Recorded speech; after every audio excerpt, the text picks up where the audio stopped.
able to walk away knowing that I accomplished something. For 3 months, I worked endlessly. My neighbors could tell you, they were laughing. They see me walking, the first time I'm trying to run, like dragging my leg behind me, I'm bleeding. I had to keep going because that goal was there. Keep going, I make it to the camp. I'm easily the worst player there. I know it. So I go through this camp, and in fact, before the last day, I actually left. I said, thanks guys, you know what? I tried hard, but I didn't get there. I'll be back. The camp was, again, 1 year later. Endlessly I worked. Every day I had that goal in front of me to say, I am going to do this. I can do this. And if they're going to say no to me, they're going to say no. Why? Because there's other people better, but there's certainly not anybody that's going to try harder than I did. The camp comes around. We're in Dallas, Texas. Start playing. Get to the end of the camp. I score 1 goal the entire time, and I'm a forward. I'm supposed to be like the Alex Ovechkin. I scored 1 goal. They told me the greatest news ever. As I'm getting on the plane leaving, I'm a part of a team that's going to play in Finland against the rest of the world. And I go, man, I did it. What's next? So I had to set the goals even higher. Now, in life, you're going to have a lot of times, for us, it's easy. Athletics that's the one that you always have the opportunity, that you know how to do.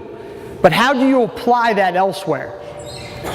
What I learned just from trying to get through this Team USA stuff is that every day I needed to attack life and have a goal set that what A is realistic and B is something that even if I don't hit it, I know that I worked harder than anybody else to get there. Team USA hockey was a good one. I enjoyed it. But I also included academics into this. Anybody will tell you, any one of my friends, any one of my teachers in the past will tell you, I'm not the best student. I was an average student. But when I applied myself the way I did sports into the way I did academics, I knew that I could accomplish a lot of things. So me being high-spirited as I am, where do I want to apply that? Johns Hopkins University.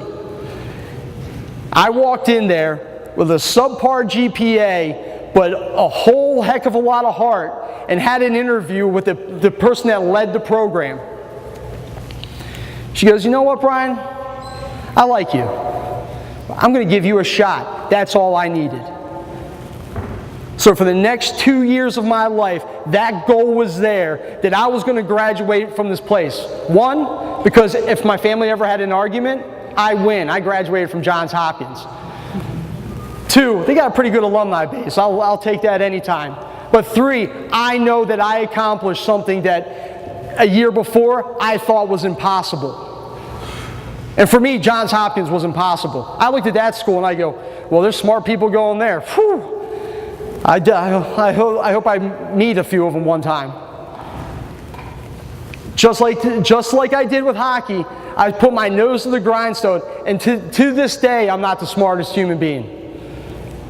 But I applied myself the same way I did in sports to now the academic part. In 2 years, I graduated from Hopkins. And I go, this is pretty good. Unfortunately for my body, it had a problem with that idea. All of a sudden, I've graduated, I'm living a good life. So I'm playing hockey with my buddies, and my back starts hurting.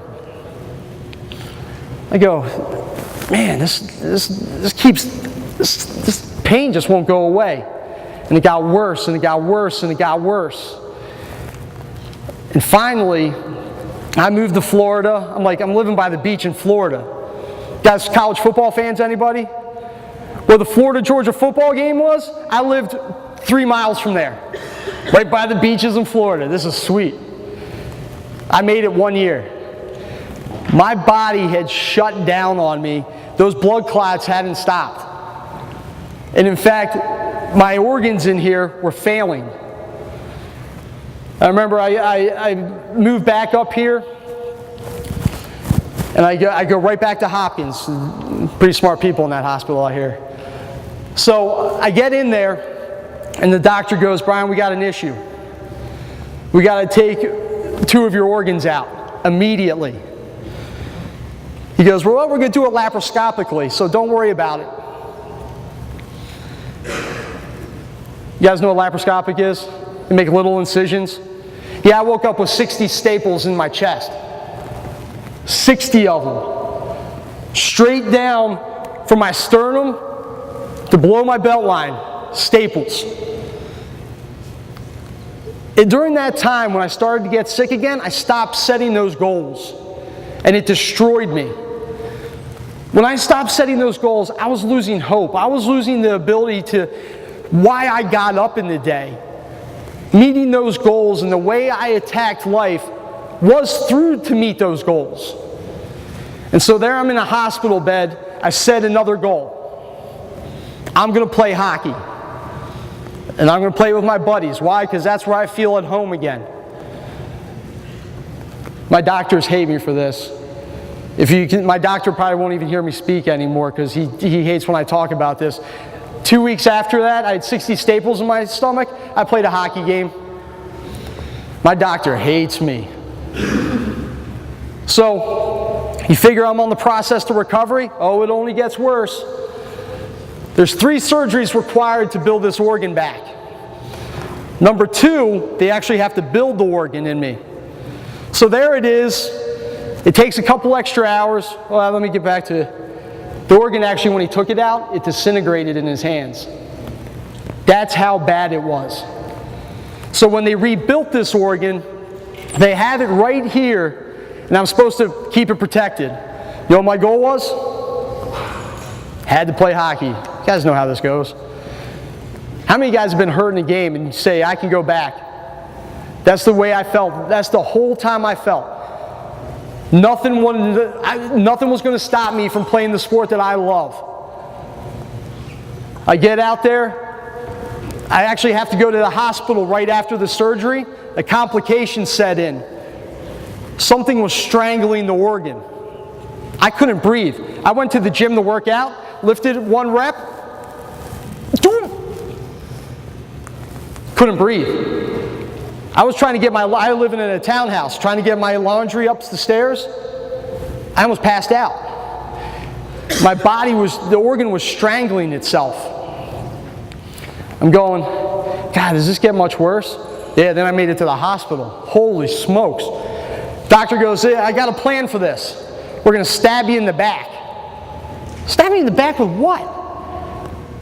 All of a sudden, I had these 2 needles inserted into my back, and they needed to stay there for 3 weeks. They're actually draining fluid from my body into these bags that I had to empty. I'm going, ugh, this is gross. Can't someone else do this? No, you need it. All right, so what did I do? Of course, what I always do. Go play hockey. I knew when one of my closest friends is from Toronto. He's a lifelong hockey guy.